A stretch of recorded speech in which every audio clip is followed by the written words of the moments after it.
cevapları alacağız. Sonra da elbette ki sizlerin de sorularını alacağız.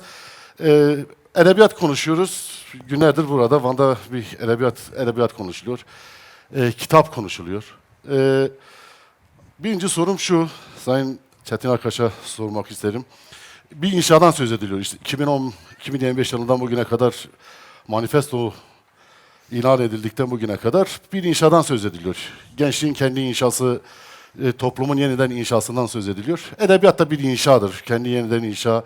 Edebiyat bir şeyleri inşa eder, toplumu inşa eder, bir gelecek inşa eder. Bu iki inşayı yan yana getirdiğimizde gençliğe nasıl bir inşa rolü düşüyor? Sözü size verir. Buyurun. Şimdi öncelikle teşekkür ederim bu anlamlı buluşmayı sağladığınız için. Bu binayı gördüm.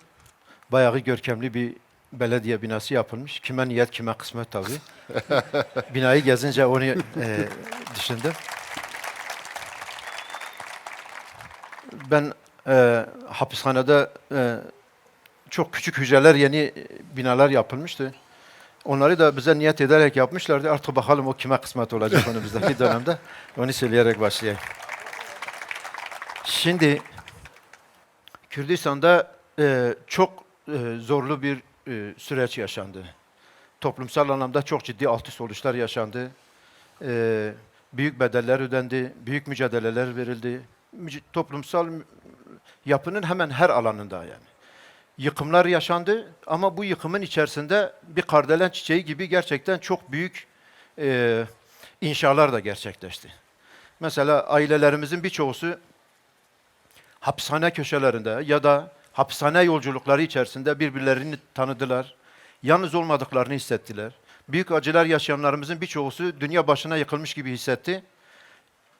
Kendilerini biricik sandılar. Doğrudur, her acı biriciktir ama sonra kendileri gibi başkalarının da olduğunu gördükleri anda birbirlerine dokundular, birbirleriyle sohbet ettiler, hasbihal ettiler, birbirlerinin acılarına dokundular, birbirlerini iyileştirdiler ve bu bilinç yarattı. Yani bir tarafta Kürdistan'da bu 40-45 yıllık süren mücadelede çok büyük bedeller ödendi ama bu bedellerin içerisinde gerçekten tıpkı o kışın karı erip de karın dışına çıkan bir kardelen gibi çok büyük bir yaşam umudu beşerdi yani. Şimdi bunu siyaseten anlatanlar var. Başka kulvarlarda anlatanlar var. Bunun mücadelesini verenler var. Ama bir de bunu edebiyatını yapmak lazım yani. Bu süreçte yaşananları dile getirebilmek için illa hem çok profesyonel edebiyatçı olunmalı, ondan sonra yazmaya başlanmalı gibi bir mantıkla hareket edilmemesini öneririm naçizane. Mesela cezaevlerinde de uzun süre hiç okuma yazma bilmeden cezaevine girip 20. yılında 3, 4, 5 kitap yazan veya işte kitaplarını dışarı çıkaran arkadaşlar da gördük. Bize dair en fazla söylenen şeylerden bir tanesi işte cahildirler, toplumu cahil bırakmak istiyorlar falan. Benim gördüğüm, tanık olduğum cezaevinde okuma yazma bilmeyen bir arkadaşa ilk önce okuma yazma öğretilirdi yani. Kendini anlama, kendini tanıma, okuma, insanları okuma, yaşadıklarını geleceğe taşırma anlamında çok ciddi bir bilinç oluşturuldu. Bugün yeni bir inşa sürecinden bahsediyoruz. Neyi inşa edeceğiz? Önce dağıtılan, anormal hale getirilen ne varsa her şeyi normalleştirmek durumundayız. Yani önderlik bu durumu anormal olanın normalleştirilmesi olarak tanımlamıştı. Kürdistan'da anormal olan nedir? Yani normal olması gereken bir halkın kendi öz vatanında, kendi diliyle, kültürüyle, coğrafyasıyla, ismiyle, her şeyle yaşamasıdır. Normal olan budur. Anormal olan bunların yasaklanmasıdır, bunların yok sayılmasıdır. O zaman anormal olanı normalleştirmek için bir inşa sürecine girmek gerekiyor. Bunu birilerinden beklemeye gerek yok. Bunun toplumsal alanda mücadelesini farklı kulvarlarda yaparken bir biçimiyle edebiyatı da bu açıdan çok güçlü bir zemin olarak değerlendirmekte fayda var. Mesela bazı gerçekler çok sert gelebilir insanlara. Bazı ön yargılar, bazı hakikatleri kabullenmede insanları zorlayabilir. Ama edebiyatın gücü çok farklıdır. Yani bir nevi o kayanın ufak bir çatlağında sızıp giden su gibi insanın o kas katı ön yargılarını aşan, onların ruhuna, bedenine, kalbine sızan bir rol üstlenir yani. O nedenle bizim kesinlikle edebiyatı, sanatı, sanatın diğer dallarını ihmal etmememiz gerekiyor. Mesela teorik bir kitabı anlamakta, okumakta zorlanan, teorik bir tartışmayı izlemekte zorlanan nicelerimiz bu mücadelenin yaratmış olduğu bir takım edebi eserlerden etkilenerek bu yola girdik. Mesela Dörtlerin Gecesi'ni okumayanınız belki yok. Beritan filmini izlemeyeniniz belki yoktur yani. Bunun yanında mesela cezaevinde de bizde yani insanların belli bir bilinci var, belli bir düzeyi var. Fakat teorik, felsefik tartışmalar belli bir düzey istiyor. Onun ötesinde daha kolaylaştırıcı olan, daha ruha hitap eden edebiyat ve sanattır. Bu açıdan bunu kesinlikle hafife almamak gerekiyor ve bu noktada ciddi bir eksikliğin olduğunu görüyoruz. Gençler yeni dönemde mesela cezaevine çıktıktan sonra beni en fazla şaşırtan şeylerden bir tanesi, bizim eski dönemde okuma alışkanlığı çok fazlaydı. İnsanlar okurdu. Cezaevinde de insanlar okurdu. Dışarıda da okurdu. Fakat insanlar şimdi bir nevi zaman ayırmak istemiyorlar ya da zor geliyor yani. Bu noktada okumaya zaman ayırmak, kendi edebiyatını yaratabilmek için önce beslenmek çok önemli. Hiçbir şey bilmeden ya da hiçbir şey okumadan, hiçbir şey yaşamadan neyin edebiyatını yapabilirsin? Dağın edebiyatını dağı yaşayanlar iyi yapabilir. Zindanın edebiyatını zindanı yaşayanlar iyi yapabilir. Toplumsal mücadelenin edebiyatını o mücadelenin bizzat içinde olanlar iyi yapabilir. O nedenle gençliğin içerisinde de mesela yığınla genç arkadaşlar var. Eksisiyle artısıyla nereden nereye geldiğimizi onlardan daha iyi bilen yok. Ben gençlik hareketinden gelen birisiyim. 35 sene önce. Zaman zaman genç arkadaşlar bizi çağırıyorlar işte şu etkinliğe gelin, bu etkinliğe gelin falan diye. Bütün etkinliklere biz gelmeye hazırız diyoruz. Yani her konuda siz nereye bize çağırıyorsanız gelin. Bazen espri yapıyorum diyorum. Molotof atma haricinde nereye bizi çağırırsanız gelelim diye. Ya da taş sopa falan. Onlar bitti. O devir kapandı artık yani.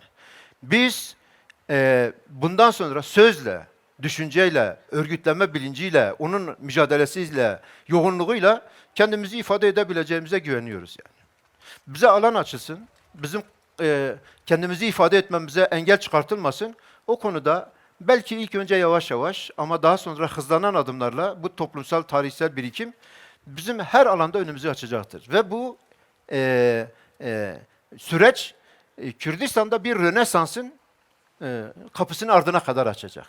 Yani ciddi bir aydınlanma, onun tarihsel zemini, deneyimi, tecrübesi, birikimi var.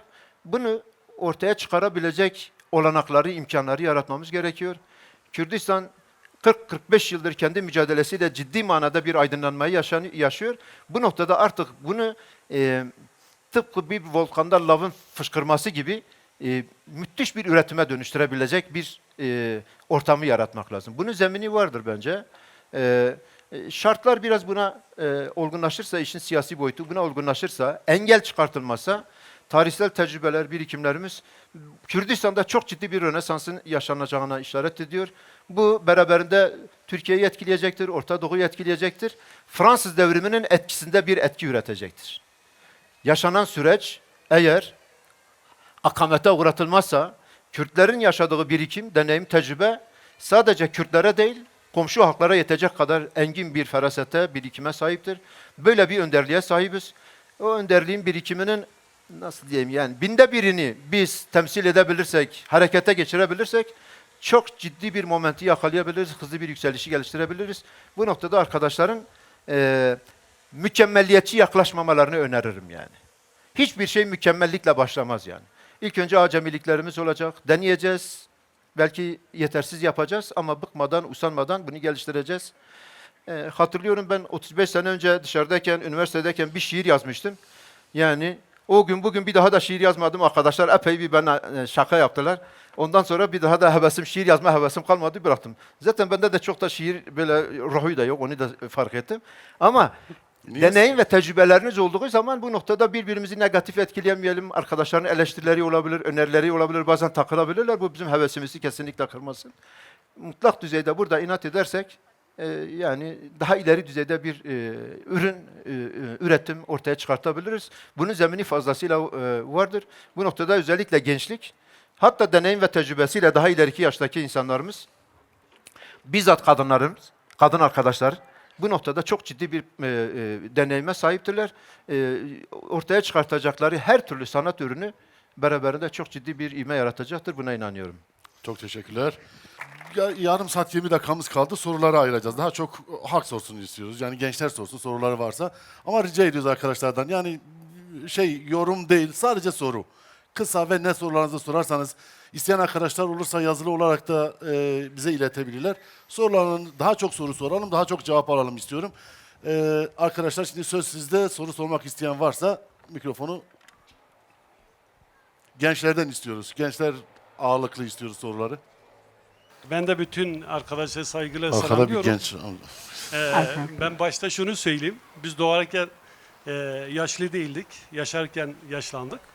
Bunu da söylemek istiyorum. Benim sorum şu, Çetin arkadaşa sormak istiyorum. Savaş dönemindeki inşa süreciyle bugün inşa süreci arasındaki çalışmalarımız acaba fark var mıdır yok mudur? Bu konuda ben arkadaşa sormak istedim. Teşekkür ediyorum. Çok teşekkürler. Ben önderlik 1990'lı yılların başında diriliş başarıldı, sıra kurtuluşta demişti.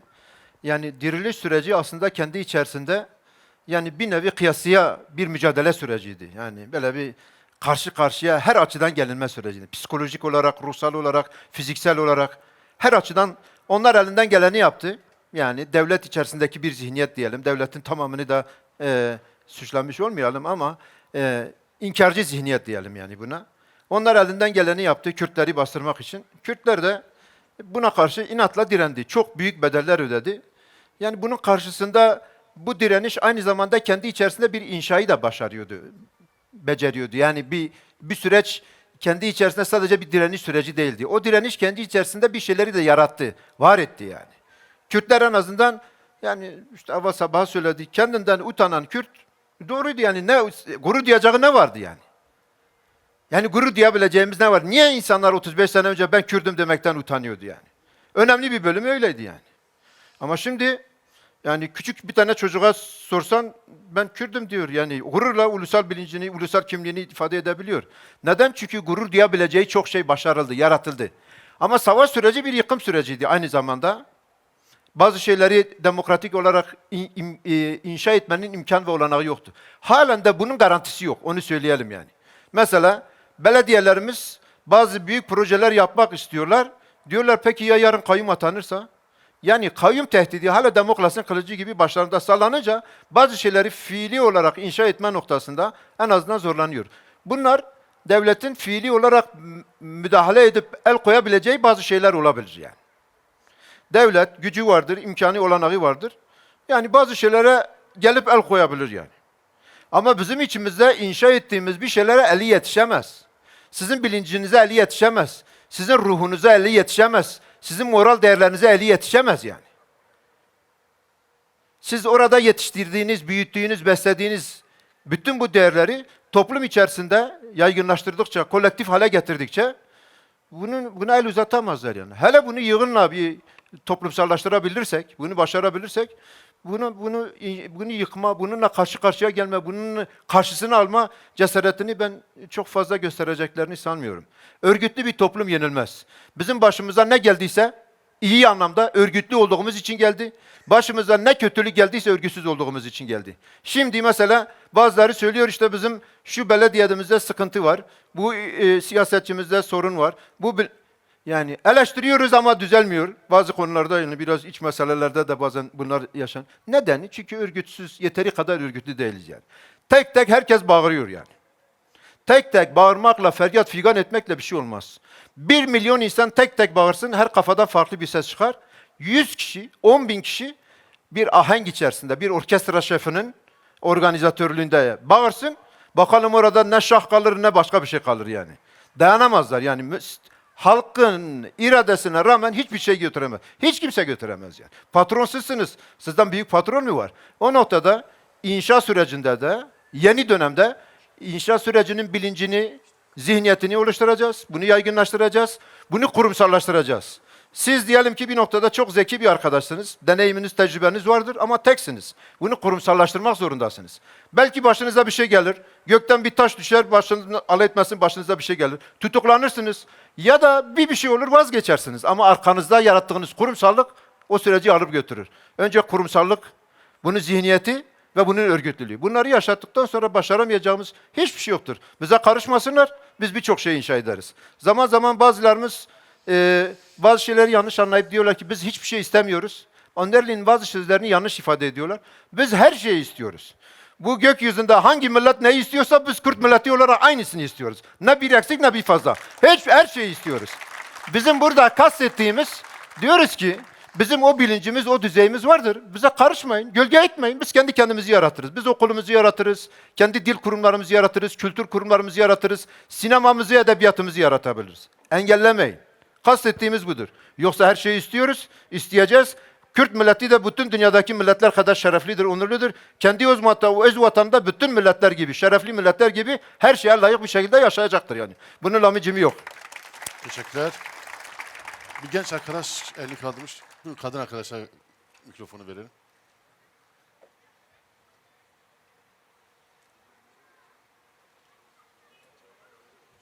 Teşekkürler. Ben gençlik hareketinden gelen birisiyim. 20 yaşında hapise girdim. 34 sene hapis yattım. 23 yaşında çıktım. Ben hala gencim, onu söyleyeyim yani. Gençlik bir ruhtur. Gençlerden ne bekliyorsun diyorsun. Bence önce gençlerin kendi genç olduklarının farkına varmasını bekliyorum. Birinci bu. Gençlik meraklıdır. İtirazcıdır. Arayışçıdır. Ne olup bittiğine karşı ilgisi sürekli yüksektir. Boyun eğmez kolay kolay. İradesi güçlüdür. Bütün tarihsel olarak gençlere bakın, tipik özellikleri bunlardır. Gençlik önderleri nasıl çıkacak? Vallahi benim bildiğim tarihteki bütün gençlik önderleri, arkadaşlar bizim önderimiz kim olsun? Ahmet mi, Ayşe mi, Fatma mı? Kabul edenler en yüksek oyu alan bizim gençlik önder. Öyle bir önderlik yok. Tarihte hiçbir gençlik önderi böyle çıkmamıştır. Deniz Gezmiş böyle önder olmadı. Başkan Apo böyle önder olmadı. Kemal Pir böyle önder olmadı. Mahirler böyle önder olmadı. Nasıl önder oldu? Oy çokluğuyla, seçimle olmadılar yani. Pratikle, yaşamıyla, temsil düzeyiyle, eylemiyle, duruşuyla bütün arkadaşları içerisinde önce kendi arkadaş grubu içerisinde sivrildiler, kendilerini kabul ettiler. O bana önder deyin demedi gençlik önderlerinin hiçbirisi. Birisi sivrildi, dedi bu bizim önderimizdir işte. Halk da onu önder olarak kabul etti. Çiager ismini biliyorsunuz. Yani söylememe gerek yok. O nasıl gençliğin idolü haline geldi? Yani temsiliyeti vardı. Ya da 1980'li yıllarda 68 kuşağındaki önderlere bakın yani. Bunların hepsi temsil düzeyleriyle öne çıktılar yani. Bir şeyleri temsil ettiler. Müthiş bir itiraz güçleri vardı. Meraklıydılar. İlgileri çok yüksekti yani. Bunları yapın, becerin. Kendi içinizde birilerinin sivrildiğini göreceksiniz yani. Ve gençlik içerisinde böylesi sivrilmeleri sistem kolay kolay kabul etmez. Erkenden ortadan kaldırmaya gayret eder. Siz olun, gençlik önderlerini çoğaltın, sivrilen arkadaşlarınızı iyi koruyun ama onları kurumsallaştırın. Bunları başardığınız oranda sizin gibi milyonlarca genç arkanızdan gelecek, yaşı geçkin olan 60, 70, 80 yaşında onların da birdenbire gençleştiğini, sizinle birlikte bir genç yürüyüşçüsü olarak arkasından geldiğini göreceksiniz. Bunu başarırsınız. O konuda tarihsel miras sonuna kadar büyüktür, birikimi yüksektir. Bunu başardıktan sonra her şey bir sel gibi arkanızdan gelip geçecektir yani. Bunu başaracak kapasite hepinizde vardır, tarihsel miras da vardır. Bir genç olarak bana ihtiyaç duyduğunuz zaman haber verin, ben hemen yanınıza geleceğim yani. Çok teşekkürler. 2 soru daha alacağız. 2 soru. Kadın arkadaş, genç arkadaşa mikrofonu.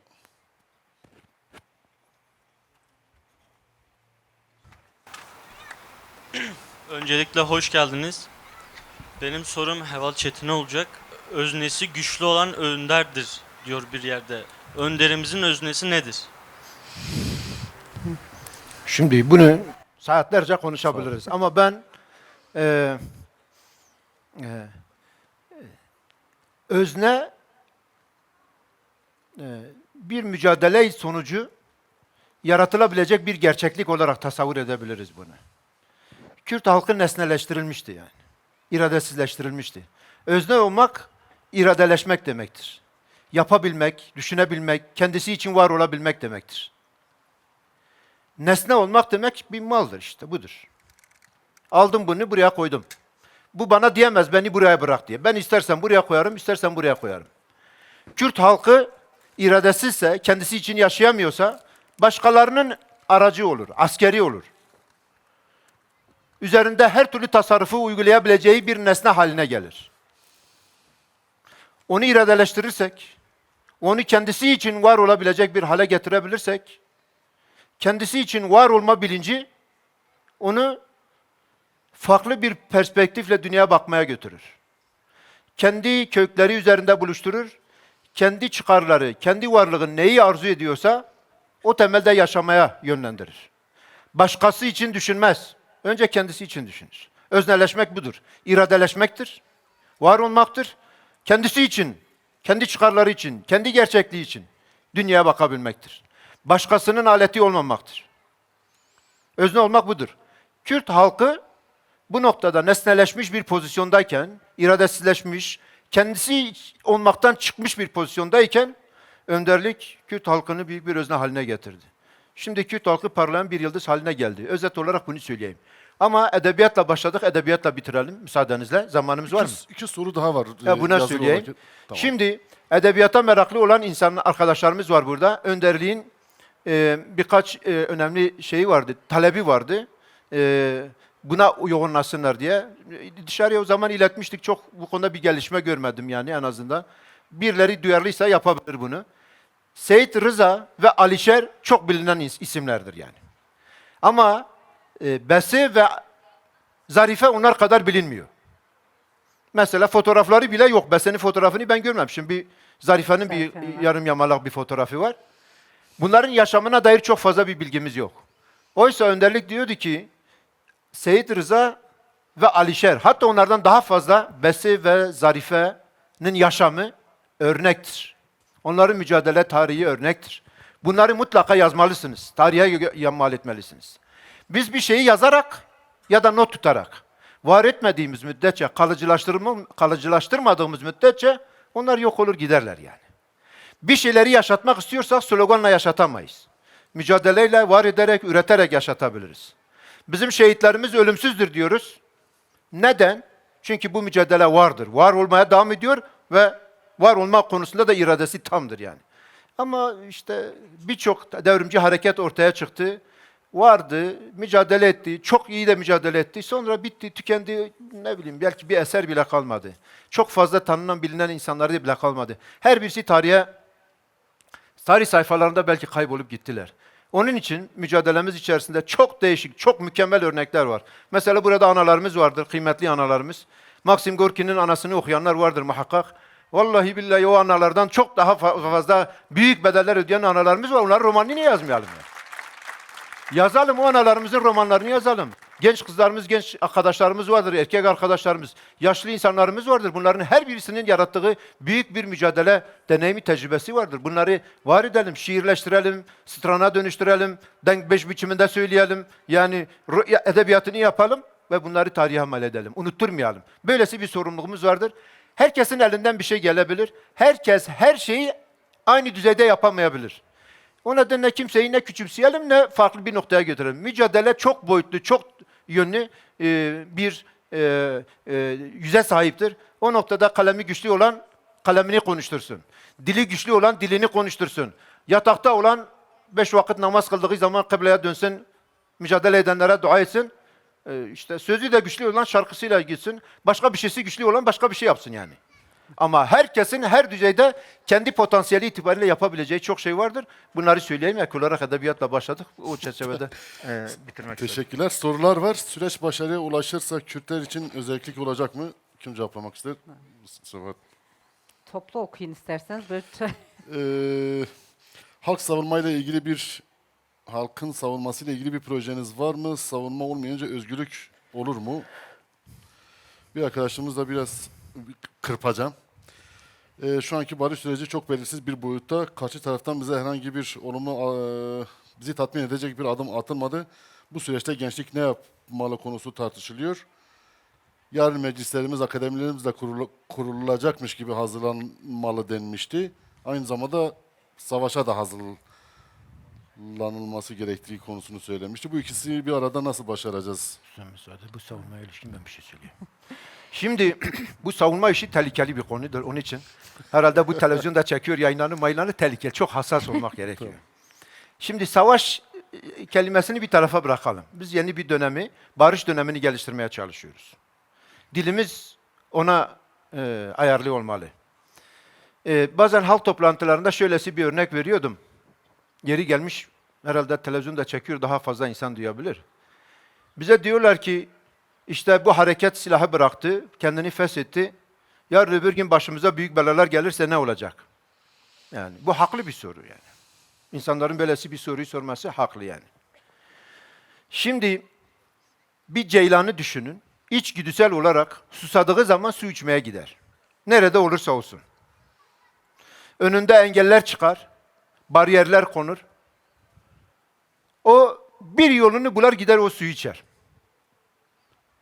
Herhangi bir hayvan, canlı, düşünme gücü falan, gelişkin işte insan toplulukları gibi olmayan bir canlı, yaşamak için, var olmak için 1001 yolu deneyip o suya ulaşmayı deniyorsa, ya burada engel var, ben kendime susuzluktan öleyim bir şey olmaz demiyorsa, özgürlük de, onurlu ve şerefli yaşam da Kürtler için ekmek ve su kadar değerliyse, bir ceylanın içgüdüsüyle, inatla o suya ulaşma arzusu gibi, Kürtler de özgürlüğe ve onurlu yaşama mutlaka ulaşır. Hangi yolla ulaşır? Engelin üstünden aşabilir. Cezaevinde biz bazen tünel kazıyorduk. Tünel kazabilir, ulaşabilir. Başka bir yolla ulaşabilir. Araçları değişebilir. Biz istiyoruz ki bu araç demokratik olsun. Sözle olsun. Örgütlü eylemle olsun. Başka şiddet araçları devreye girmesin. Bizim talebimiz budur. Niyetimiz budur. Sonuna kadar bunda ısrarcıyız. Başkan Apo, barış arayışında, demokratik siyaset arayışında sonuna kadar samimidir. Toplu iğne ucu kadar bir şüphemiz yok. Ama Kürtler 40 sene, 50 sene bir mücadele yaşadı. 100 yıllık bir inkar sürecini geride bıraktı. Kürtler artık 100 sene önceki Kürtler değil. Eğer birileri alavera, dalavera, Kürt Mehmet nöbette hesabı yapıyorsa onları alavera, dalavera yapsınlar ama Kürt Mehmet nöbette kalmaz yani. Kürt Mehmet 100 sene önceki önderliğe sahip değildir. 100 sene önceki Kürt Mehmet değildir. 100 sene önceki dünyada da yaşamıyoruz yani. Kürtler o ceylan gibi bir yolunu bulur gider o suyu içer yani. Yolu nasıl olur? Onu ben burada söylemeyeyim yani. Yani herkes bir yolunu bulur yani. Mutlaka o suyu içeceğiz. O özgürlük suyunu içeceğiz. Susuzluktan ölmeyeceğiz yani. Ne yapalım? Devlet bize su vermiyor. Biz de otururuz ne zaman bize suyu verene kadar bekleriz. Dilekçe yazarız, su talebinde bulunuruz. Vermiyor, ne yapacağız? Yani Kürtler bir yolunu bulur. Yolu ne olur? Biz istiyoruz ki demokratik yollarla olsun. Sözle olsun, siyasetle olsun. Bu noktada sonuna kadar sözümüze de siyasetimize güveniyoruz. Ama birileri oyun peşindeyse Kürtler artık kül yutmaz. Önder Apo hiç yutmaz. Onu herkesin bilmesi lazım yani. Telefona da çok mesaj geliyor. 2 dakikada sürecin geldiği aşama ve yeni hazırlanan yasada Kürt Halk Önderliği'nin müdahalesi ya da ortaklaşma meselesinde durum nedir? Bunu merak ediyor. Şimdi İnsanlar buna bitirelim. Size gerçekleri konuşmak zorundayız. Yani hep ifade etmeye çalışıyoruz. İyimser misiniz, kötümser misiniz diye bize soruyorlar. Biz de diyoruz ki gerçekçi olalım yani. Gerçekçi olmak daha güzeldir. Bugün işler iyiye mi gidiyor, kötüye mi gidiyor? Kesinlikle hissedersiniz. En başta siz hissedersiniz. Zaman zaman Kürt cenahından çok pozitif açıklamalar yapılıyor. Bazen. Yani biz de şaşırıyoruz bazen bu arkadaşlar haberleri nerede alıyor diye. Öyle çok pozitif bir şey yok, onu söyleyeyim yani. Çok negatif bir şey de yok. İş olumsuza da gidebilir, olumluya da gidebilir. Yani bu işi bilenler, bilenlerden birisi olarak söyleyeyim. Geri dönüşsüz bir yola girdik. Artık geri dönüşü yok demeyi çok isterdim. Hoşunuza giderse söyleyeyim ama sizi aldatmış olurum yani. Geri dönüşsüz, pozitif anlamda geri dönüşsüz bir yere girdik. Bundan sonra artık önümüz açıktır diyebilecek durumda değilim. Halkla ilişkimiz sahici olmalı. Hakiki olmalı. Çünkü yarın iş tersine dönerse beni yarı yolda yakalarsınız, yakama yapışırsınız. Yani ben olsam yapışırım yani. Derim sen bize böyle böyle dedin, bu nedir yani? Mesele olumluya da evrilebilir. Negatif bir noktaya da gidebilir. Ben buradan hükümeti, devleti, devletin içindeki çözüm arayışçılarını, hiç kimseyi negatif bir dil kullanarak rencide etmek istemem yani. Mümkün olduğu kadar pozitif bir dille bir şeyler yapma niyetinde olanları motive etmek lazım. Doğru üslup budur. Biraz daha fazla cesaretlendirmek lazım. Bir şeyler yapmaya gayret edenler var. Bir yasa çıkarılacağı söyleniyor. Çıkar mı çıkmaz mı? Artık gözümüzle görmeden inanmayız yani. Ben gözümle göreceğim yani. Çok sefer yasa çıkarılacak dendi. Bu Mayıs olmadı, bir dahaki Mayıs'ta olacak dendi. Ama hep bir erteleme durumuna geldik yani. Eğer gerçekten daha önce varılan bir takım mutabakatlar gereği bazı şeyler yerine getirilmiş olsaydı, takvim işlemiş olsaydı, muhtemeldir ki geçen Haziran'da birçok şey aşılmış olacaktı. Aradan bir yıl geçti. Şimdi bazı şeyler konuşuluyor. Hükümet yetkililerin basına verdiği açıklamalar var, yasa düzenlemeler falan. Olur mu olmaz mı bilmiyoruz. Yasa çıkarsa nasıl çıkar onu da bilmiyoruz yani. Yasanın çıkmış olması bizim her türlü derdimize derman olacağı anlamına gelmez. Çok kadük, hiçbir işe yaramayan bir yasa da çıkabilir yani. Onun için tedbirli, temkinli ve iyi bir şeyler yapmaya çalışanları motive edici bir dil ve yaklaşım kullanmak en iyisidir. Ama olumsuz bazı gelişmelere karşı da hazırlıklı olmakta fayda vardır. Hani Müslümanlar da diyorlar ya, hiç ölmeyecekmiş gibi bu dünya için, yarın ölecekmiş gibi ahiret için çalış. Ben de yarın barış gelecekmiş gibi barışa dört elle sarılarım, onun hazırlığını güçlü bir şekilde yapalım. Yarın iş tepetaklak olacakmış gibi de düşünsel, psikolojik, ruhsal, örgütsel olarak hazır olalım. Benim bir yoldaşınız, bir evladınız olarak hakikati size söyleyeceksem, söyleyeceklerim bunlardır. İnşallah geri dönüşsüz bir noktaya gittik. Artık önümüz sonsuz bir şekilde barışa ve özgürlüğe açılmıştır demeyi çok isterim. O gün söz buraya geleceğim, bunu da ben size söyleyeceğim. İnşallah o durumu da görürüz yani.